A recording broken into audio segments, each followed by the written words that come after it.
Kopri Pergerakan Mahasiswa Islam Indonesia Cabang Kota Palembang. Silaturahmi bertemu dengan Kiai Haji Amiruddin Nahrawi selaku Ketua Ikatan Alumni Pergerakan Mahasiswa Islam Indonesia Sumatera Selatan, sekaligus Ketua PWNU Sumatera Selatan. Temu kangen ini dijamu langsung oleh Cak Amir di sebuah kafe. Ketua Kopri Pengurus Cabang PMI Kota Palembang, Sahabati Winda Sulastri, juga menyampaikan banyak terima kasih atas jamuan ini, sudah mensupport membantu kegiatan Harla Kopri yang ke-53. Saya menjadi Ketua Ikatan Alumni Pergerakan Mahasiswa Islam Indonesia Sumatera Selatan.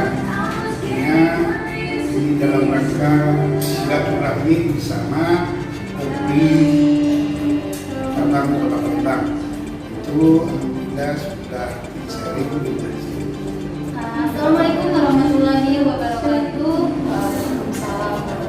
Kami dari Kopri Cabang Palembang mengucapkan terima kasih banyak kepada Cak Amir selaku Ketua IKA PMI Sumatera Selatan sudah menyupport membantu kegiatan Harla Kopri yang ke-53.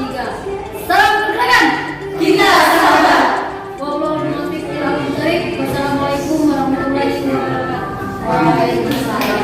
Untuk dengan berkat dengan sahabat-sahabat kita yang itu nanti beberapa tahun di ke-53 dengan mudah-mudahan Kopri selalu berhati rakyat dan selalu menerima manfaat.